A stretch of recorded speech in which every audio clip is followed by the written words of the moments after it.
The philosophers world में आपका स्वागत है। आज क्या किताब है? ज्ञात से मुक्ति, जय कृष्णमूर्ति द्वारा रचित। इसका दूसरा अंश, स्वयं के बारे में सीखना, सरलता और विनम्रता, संस्कारबद्धता।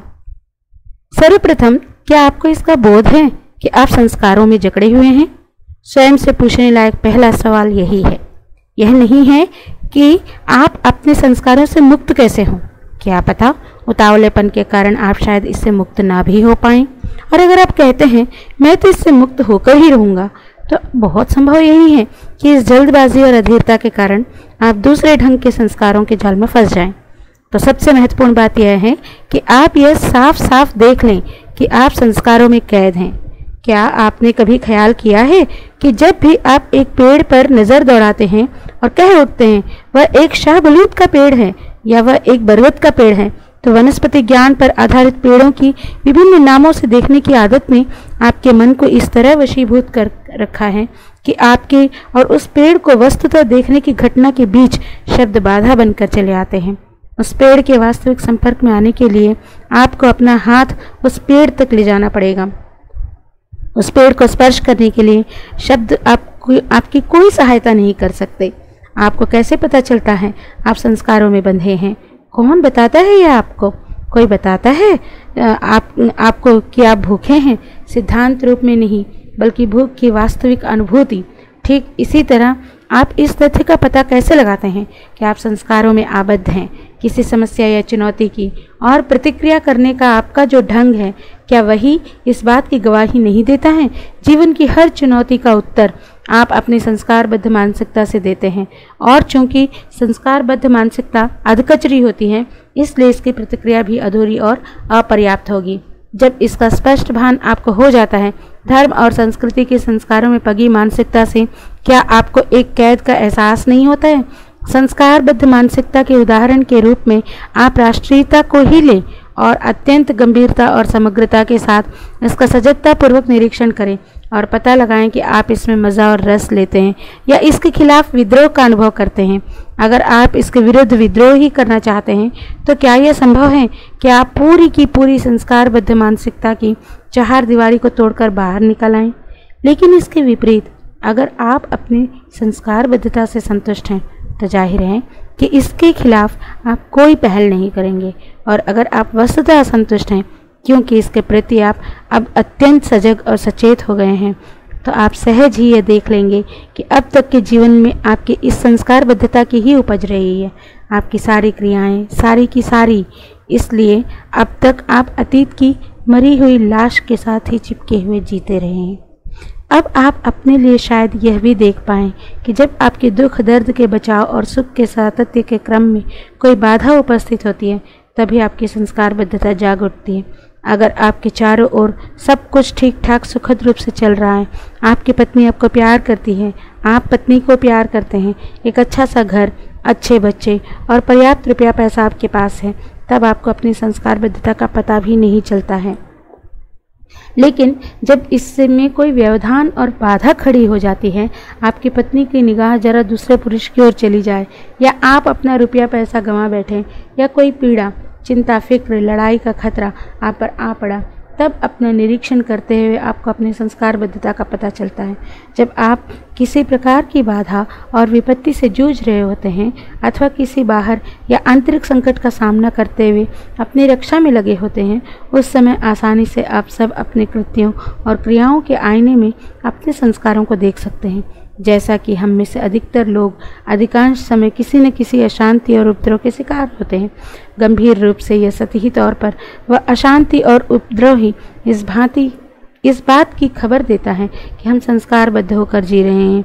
आपने देखा होगा, जब तक जानवर को लाड़ प्यार दिखाया जाता है, तब तक वह अनुकूल प्रतिक्रिया करता है, लेकिन जिस क्षण उसका विरोध किया जाता है, उसके भीतर की छिपी सारी हिंसा बाहर चली आती है।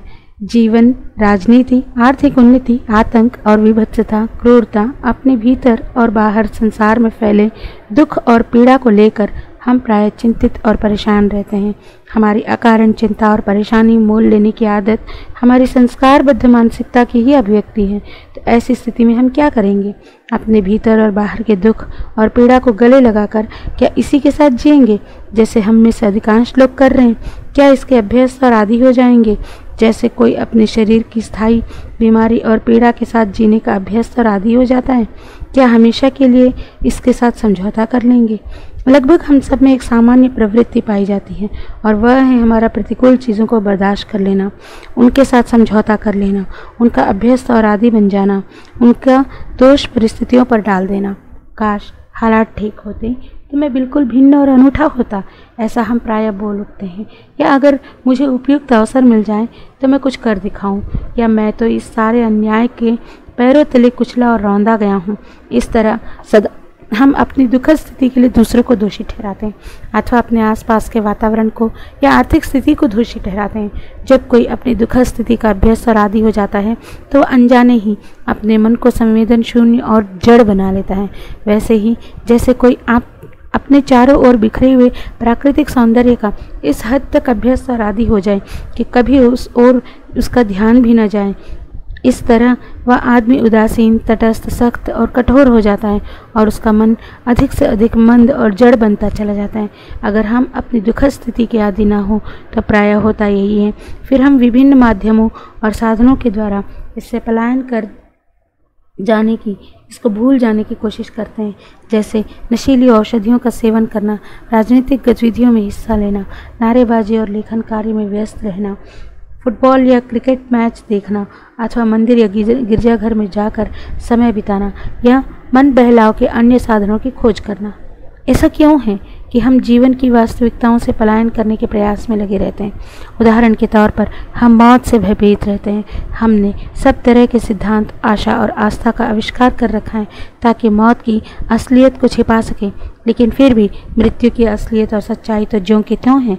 जीवन के किसी भी तथ्य को समझने के लिए आवश्यक यह है कि हम इसको ठीक ठीक देखें, इससे आंख चुरा कर भागे नहीं। इसमें से हम में से अधिकांश लोग जीने से भी डरते हैं, मरने से तो डरते ही हैं। हम अपने परिवार को लेकर भयभीत रहते हैं। लोग मेरे बारे में क्या सोचते हैं, कहीं नौकरी तो मेरी नहीं चली जाएगी, अपनी सुरक्षा और इस तरह की अन्य सैकड़ों बातों को लेकर हम भयभीत रहते हैं। सीधा और सरल तथ्य यह है कि हम भयभीत हैं। किस बात से भयभीत हैं यह नहीं, तो प्रश्न यह उठता है कि इस तथ्य का हम सामना क्यों नहीं करते। आप किसी तथ्य का तभी सामना कर सकते हैं जब वह अपने सामने उपस्थित हो, लेकिन चूंकि आप इससे हमेशा पलायन कर रहे हैं इसलिए उसे आपके सामने उपस्थित होने का मौका ही नहीं मिलता, इसलिए आप सामना नहीं कर पाते हैं। चूंकि अपने पलायनों का एक लंबा चौड़ा जाल बिछा रखा है, इसलिए आप इसमें बार बार फंस जाने की आदत के शिकार हो चुके हैं। अब आप अगर जरा भी संवेदनशील हैं, जरा भी गंभीर हैं, तो केवल आप अपनी संस्कारबद्धता के प्रति सजग हो जाएंगे, बल्कि इसके खतरनाक नतीजों के प्रति भी सतर्क, सचेत और सावधान हो जाएंगे। संसार में फैली क्रूरता और घृणा के लिए ये किस हद तक जिम्मेदार है, लेकिन अगर आप इसके खतरे को देख रहे हैं तब फिर ऐसा क्यों है? आप इस दिशा में कोई पहल नहीं करते। इसलिए तो नहीं कि आप आलसी हैं, आलस्य अर्थात ऊर्जा की कमी। अगर आप अचानक किसी शारीरिक खतरे को देखते हैं, जैसे आपके रास्ते में अचानक कोई सांप आ जाए, या आप किसी खड़ी चट्टान के बिल्कुल कगार पर पहुंच जाएं, या भीषण आग में घिर जाएं, तब तो पहल करने के लिए आप में ऊर्जा की कमी नहीं रहती। इस तरह जब आप अपनी संस्कारबद्ध मानसिकता के खतरे को देखते हैं तब आप पहल क्यों नहीं करते? अगर आपको यह बोध हो जाए कि स्वयं अपनी सुरक्षा के लिए भी राष्ट्रीयता एक खतरा है, क्या तब भी आपके बोध से किसी कृत्य का जन्म नहीं होगा? इसका एक ही उत्तर है, आप अभी वस्तुतः देख ही नहीं रहे हैं। विश्लेषण की बौद्धिक प्रक्रिया द्वारा तो आप देख सकते हैं, राष्ट्रीयता आत्मविनाश की ओर ले जाती है, लेकिन इसे देखने में आपने अपने हृदय और प्राणों को नहीं उड़ेला है।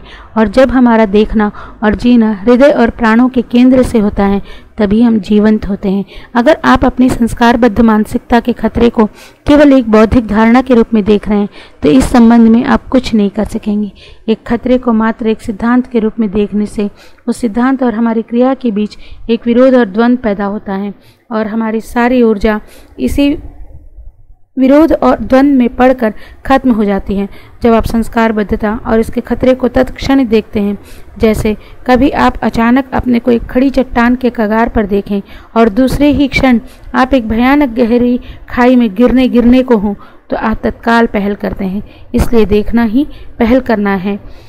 हम में से अधिकांश लोग यह जीवन एक बेहोशी और निद्रा की स्थिति में जिए चले जाते हैं। हमारी सारी प्रतिक्रियाएं हमारे पारिवारिक और सामाजिक परिवेश से बंधी होती हैं और इसके पीछे कोई सोच समझ नहीं होती।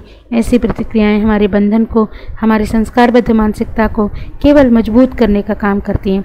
लेकिन जिस क्षण आप पूरे के पूरे होश और ध्यान से अपनी संस्कारबद्धता के प्रति सजग और सचेत हो जाते हैं, उसी क्षण आप अतीत से पूर्णतः मुक्त हो जाते हैं, या यूँ कहें कि अतीत स्वयं आपका साथ छोड़ देता है।